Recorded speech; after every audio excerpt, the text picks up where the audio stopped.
righty. I see participants joining in for this, and we will go ahead and get this kicked off. Are you ready to go? Carla, Jeff, Melody? All right. Hey, thanks everybody for hopping over into this session. This session is going to be with Jeff Summer, with Melody Colwell, and Carla Wilbur.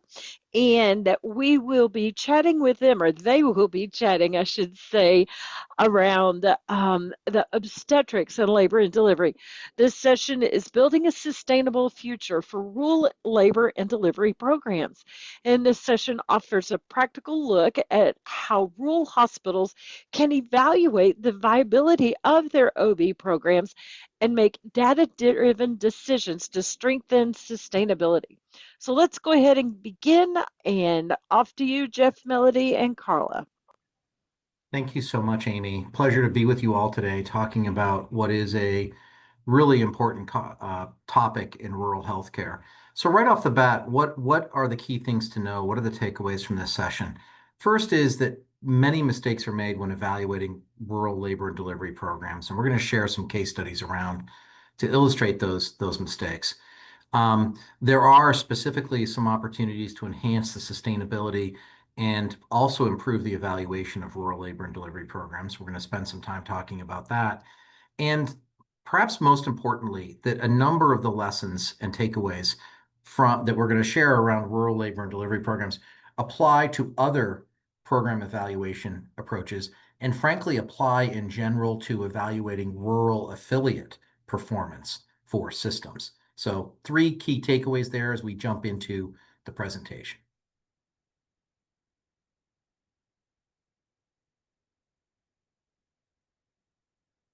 So our polling question right off the gate is, what is the likelihood that the labor and delivery program at your hospital will be eliminated in the next 24 months? Just letting those tallies come in.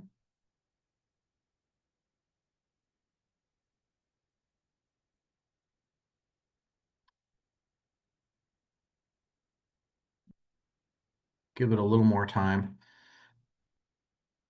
Well, I think that looks like, well, we got 57. All right. I think we can probably turn it off there. It looks like the most common category is unlikely, with folks either saying don't know or are not applicable, or we've already ended our program being the next 2 categories. And thankfully, only one respondent out of 59 indicating that it was very likely their program would close, but 8 of 59 saying it was somewhat likely. So thank you for doing that. Very helpful information. As getting that information then and thinking about this program, really important to understand what's going on nationally. And as we look at that national landscape, clearly there's been just a flurry of closures. 500 hospitals have closed labor and delivery since 2010. Most rural hospitals and more than a third of urban hospitals don't have obstetric care. And so in some states, I was just in North Dakota last week, the proportion of hospitals, rural hospitals doing labor and delivery is under 25% in that state. The result of this is that, not just this, but other things that we have, frankly, elevated maternal mortality. Our maternal mortality in the United States ranks 55th in the world by the World Health Organization. That is below Russia, just to put this in context. Then within that data, there's very significant disparities with American Indian and Alaska Native women and Black women having the most elevated maternal mortality outcomes in the country. So clearly some significant health disparities there that are a great concern. This is all part of a context where this map from 2023 looks at healthcare deserts, really maternity care deserts in the United States. And I would suggest this map is significantly out of date, just based upon closures that have occurred since then. But again, it gives you an idea of the extent of the issue as we've seen it, with considerable portions of the United States facing real geographic barriers to access to maternal care. one of the things we wanted to share with folks who are interested in this topic is Stroudwater was pleased to be a part of a rural Texas obstetric study and a national innovation summit in Texas to look at rural labor and delivery.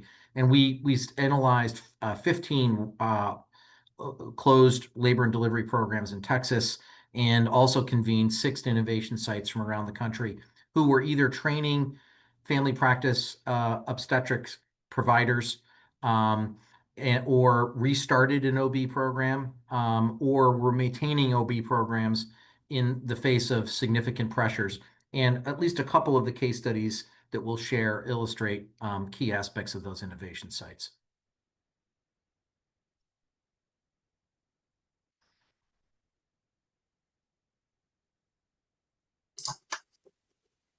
So now we're going to talk a little bit about some lessons from the road, some things that we've learned at Stroudwater, some things that we've seen across the country, where different hospitals have examined the performance of their labor and delivery service lines and look at the decisions that were reached based on some of those evaluations. But first, we're going to start with another polling question.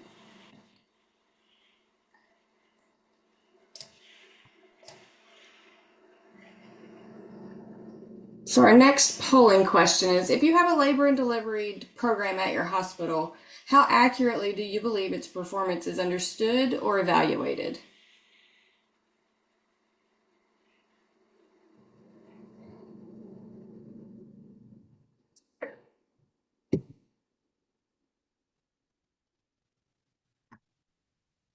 We'll give it just another few seconds to let people get their answers in.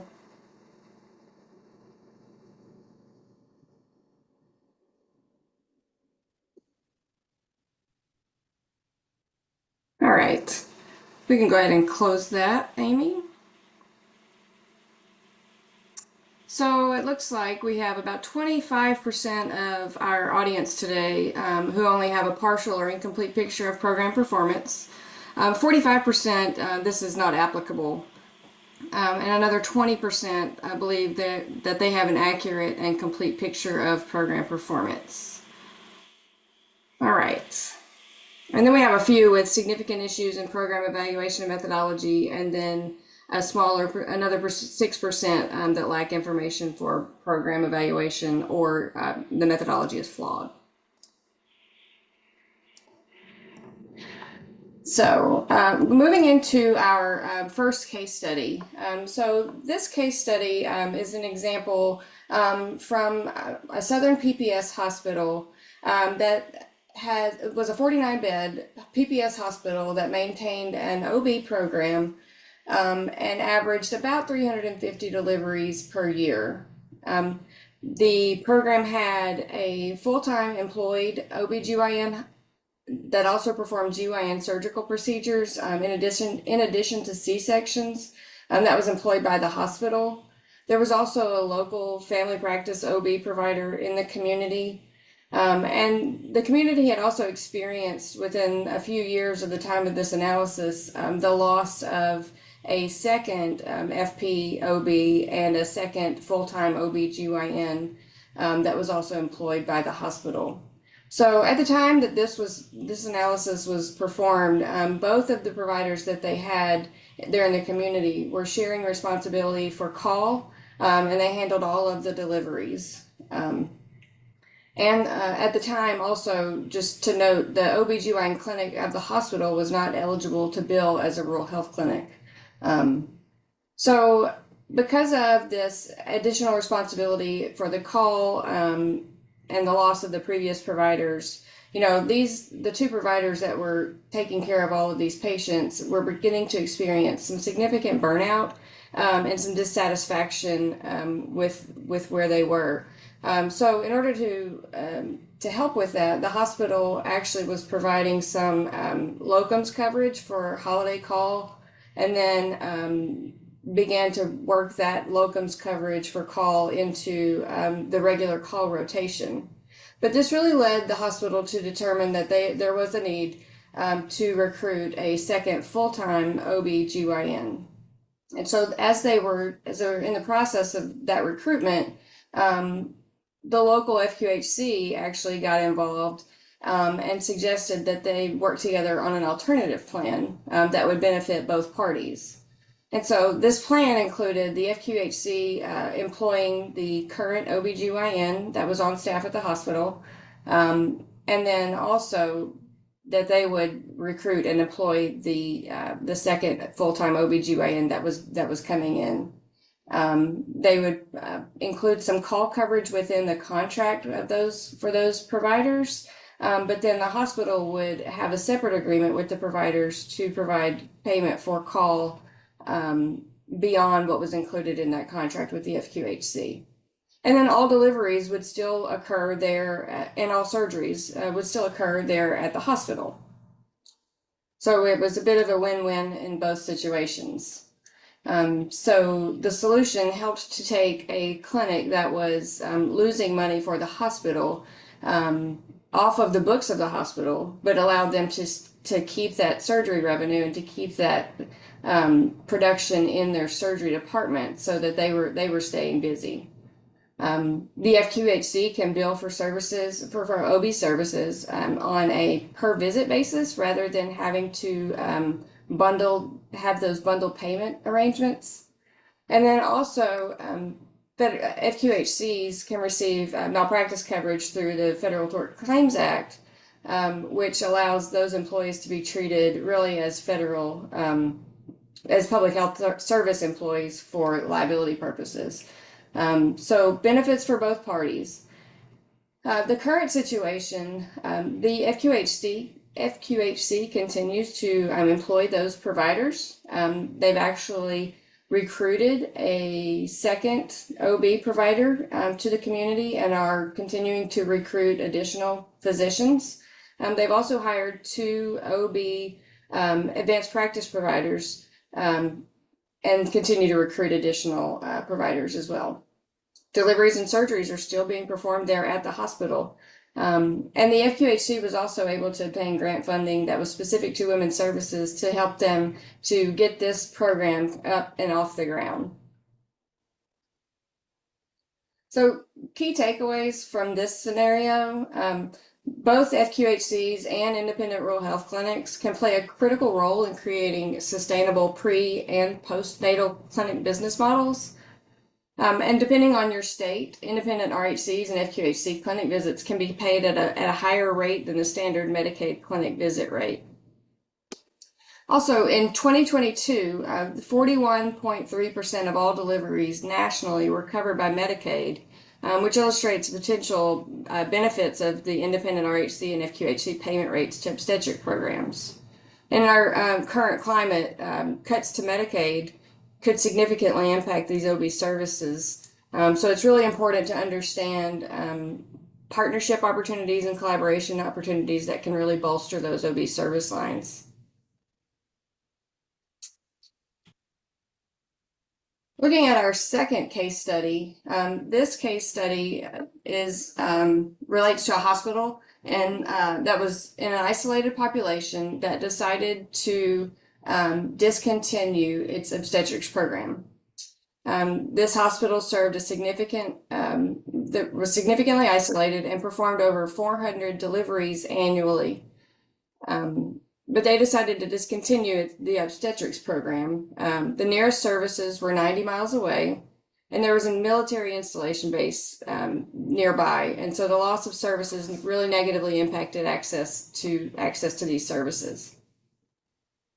So hospital leadership made the decision primarily based on identifying a $3 million loss on OB services when they did an evaluation and analysis of that service line, which led to an underinvestment in clinical staffing over the years. So because they were losing money, they felt that they did not need to continue to invest in staffing to further those losses.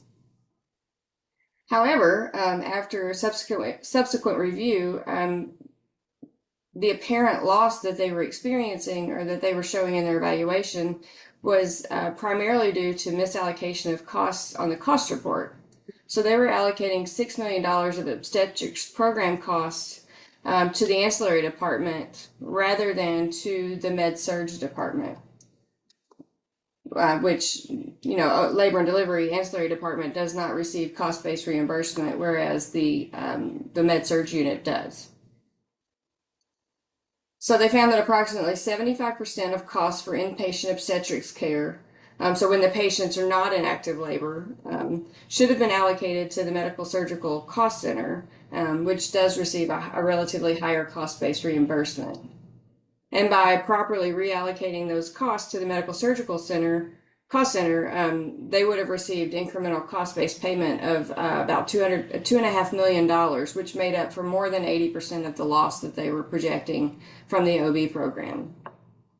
So something that the analysis did not include any kind of potential impacts of any spin-off services such as ultrasounds or labs or clinic visits. And it did not consider a loss in obstetrics providers and the need to recruit.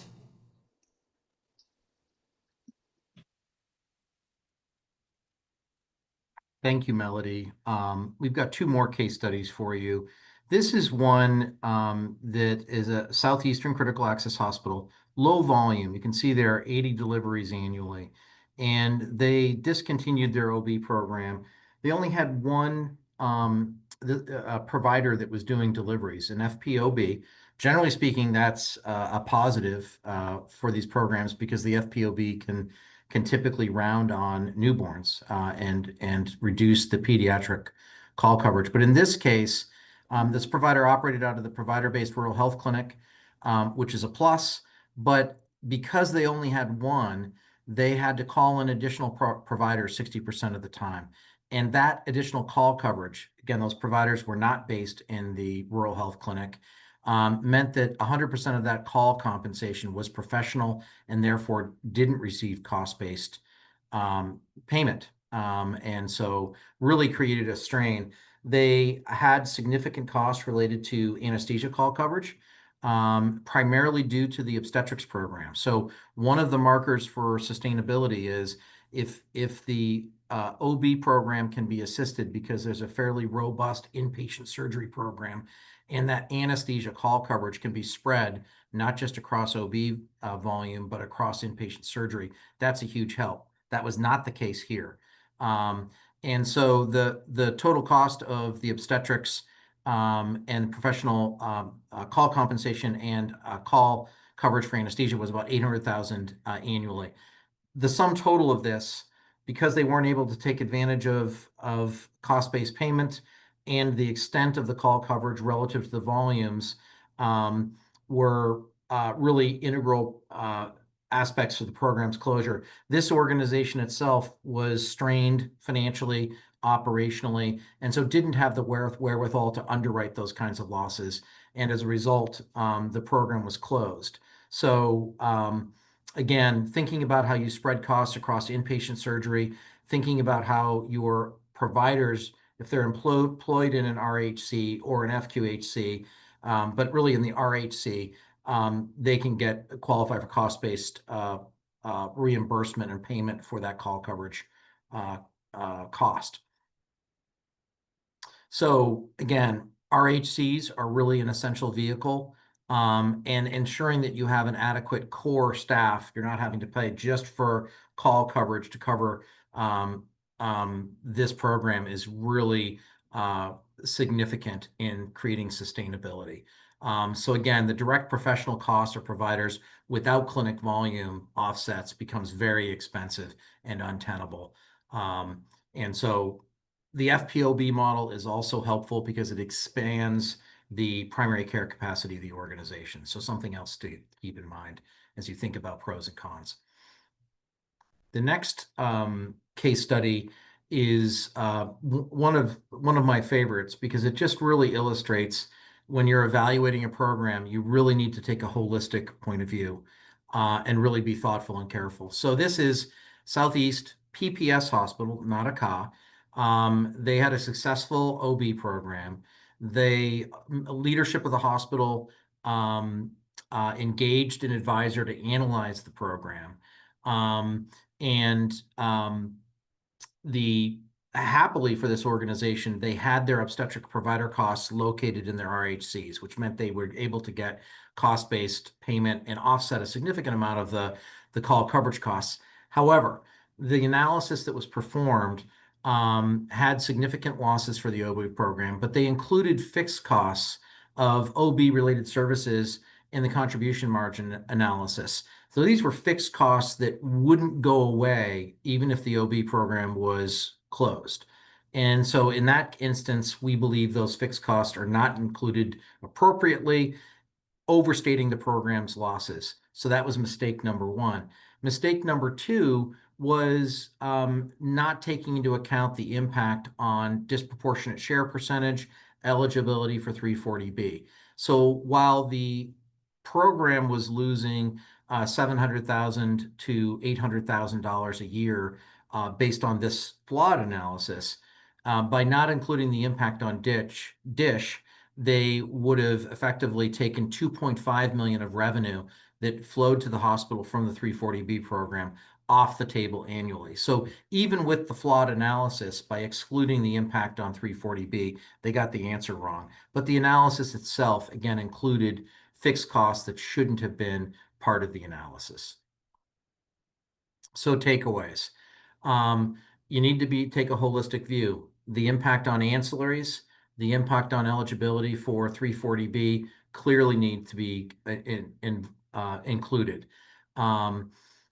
The contribution of margin analysis should only consider revenue less true variable costs.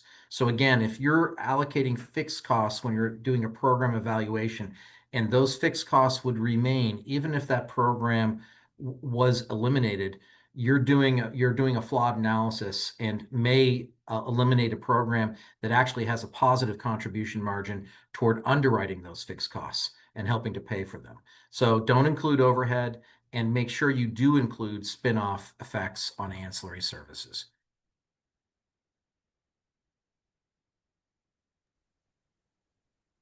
And now we'll talk just a little bit about clinical sustainability.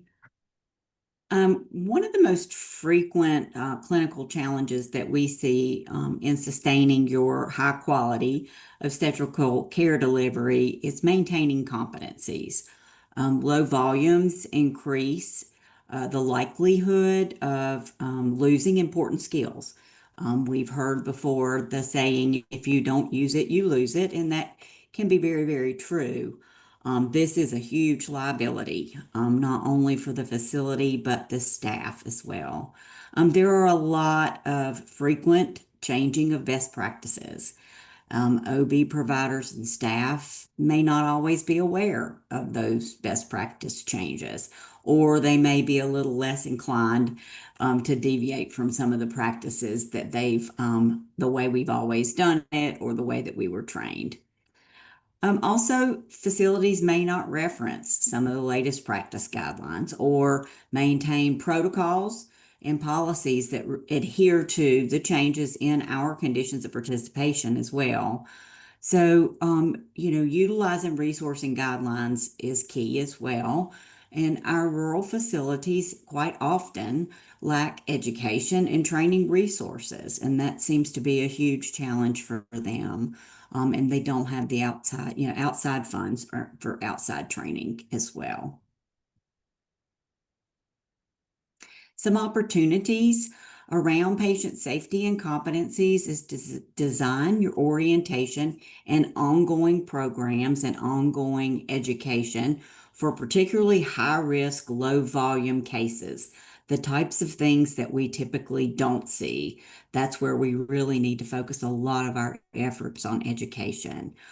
Simulation training, sending some of our staff and providers to local institutions who may have simulation labs. It's amazing what simulation labs and simulation models can do today. There are a lot of mobile sim labs that you can bring on site or have come to your facility.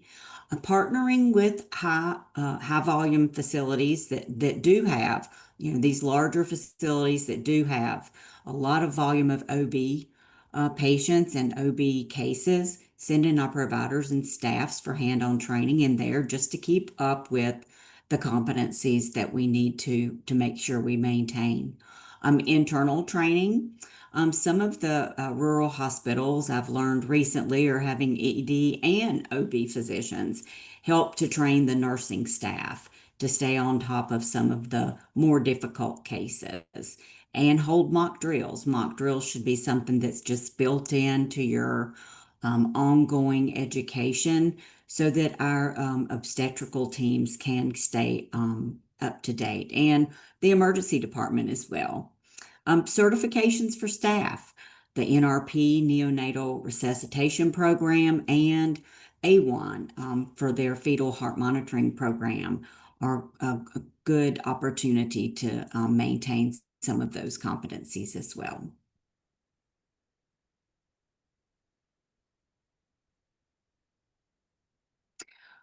Also, developing guidelines that are evidence-based. We can use resources through the American College of Obstetrics and Gynecology. They've recently developed a new algorithm for obstetrical emergencies, and AWHONN, and make sure that these policies and guidelines are reviewed and updated regularly because there are a lot of changes. Creating incentives for our staff as well, creating that clinical ladder program that add additional incentives to grow their own knowledge and competencies. And as I mentioned, ACOG recently developed an algorithm to help support the CMS's final rule that was issued in November that was designed specifically to improve obstetrical emergencies and obstetrical outcomes. A couple of things that we've learned recently related specifically to the final rule for obstetrics in November. In Hawaii, many of the facilities were left wondering, especially those that did not have obstetrical programs, but they had to address obstetrical emergencies, how they were going to do this. Kula and Lanai's system affiliate, Kaiser, developed an entire program specifically around OB emergencies, and that way they were able to share that with their critical access hospitals that did not have those resources. Several of our facilities that we work with in New York are relying on simulation training, as well as some outside education. And recently, I visited 3 organizations in Tennessee, and they have received some grant funding to help with the education around OB emergencies, and also are adding twice a year obstetrical emergency training to their competencies. Another poll for you guys. What are the biggest challenges confronting your labor and delivery program? I'll give you a few minutes to answer those.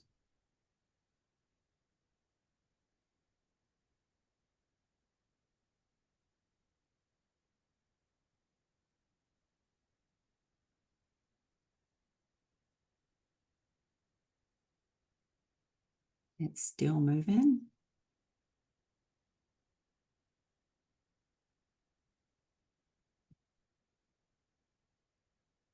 Okay.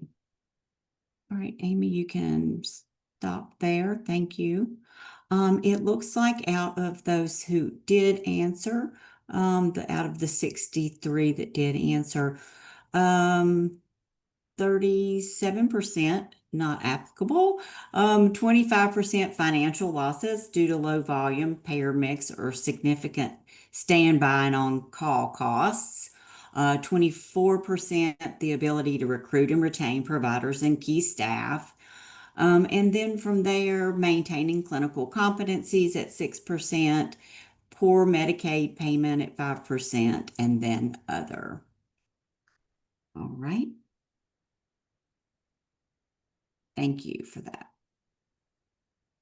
Okay.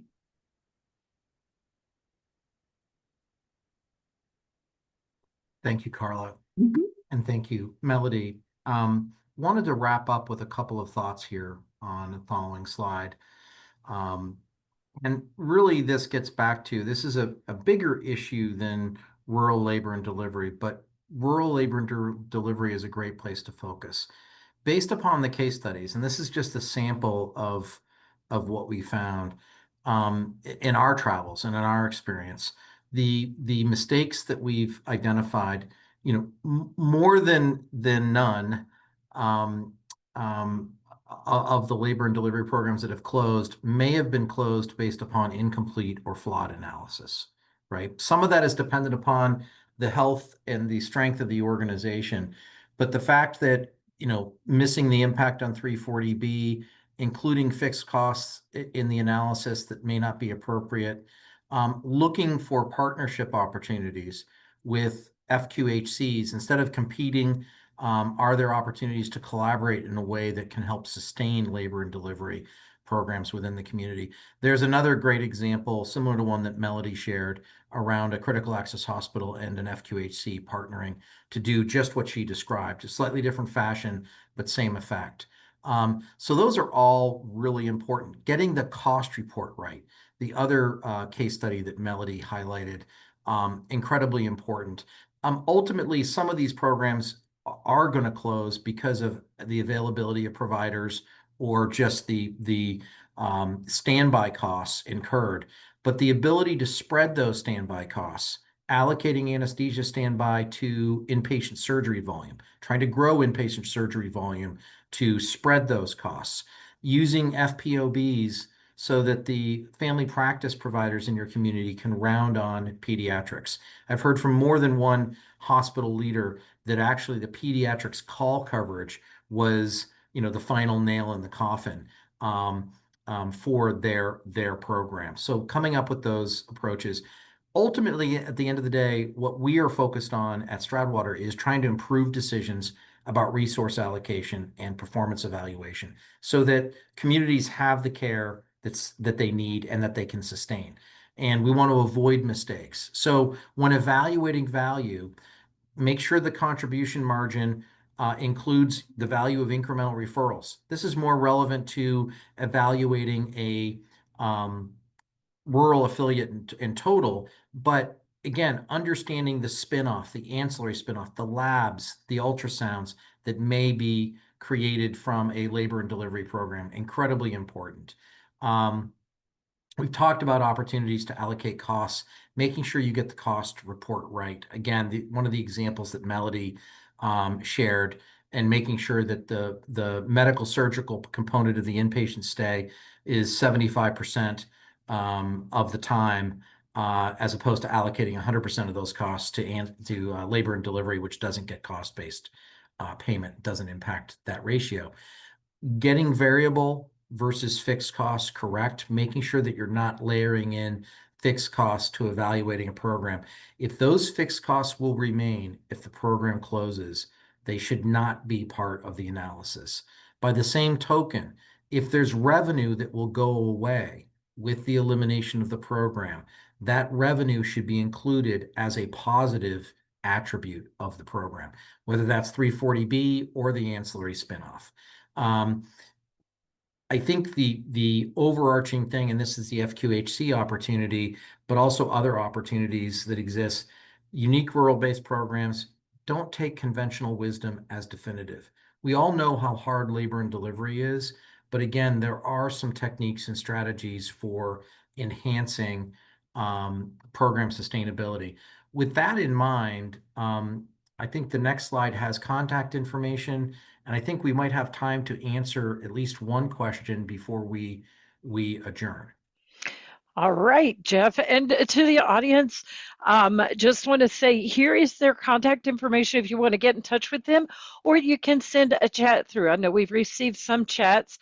The first question that I have is, how can partnerships with FQHCs or RHCs strengthen the sustainability of labor and delivery services in rural communities? I think you just mentioned that a little, just the slide before this, didn't you, Jeff? I did, but I guess what I would just do is reiterate, I think there's 4 ways they can help. One is just by collaborating with them, you can reduce duplication and competition, which especially in rural labor and delivery is really unnecessary. The 3 other places I would say, one is enhanced clinic visit payment for Medicaid patients.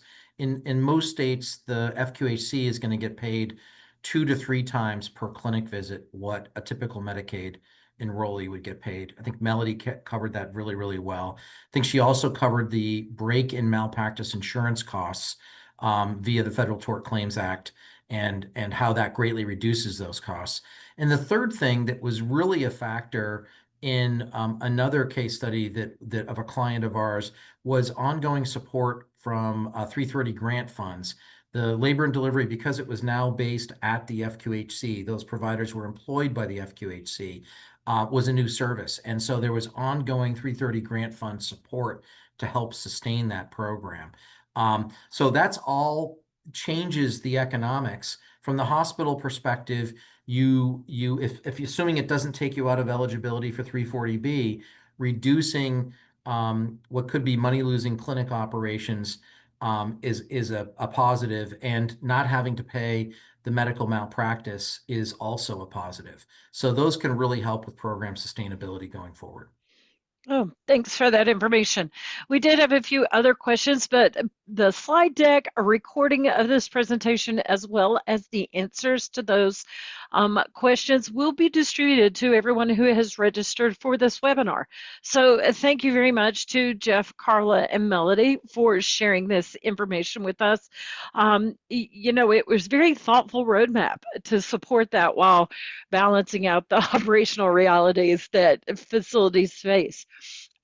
So one of the things we're going to do now is we are going to end this session, but don't go anywhere. Well, you got to end this session and then jump into the next session, because we're going to have a presentation by John Downs and Cameron Smith talking about challenges most every rural hospital faces, and that's an outdated infrastructure.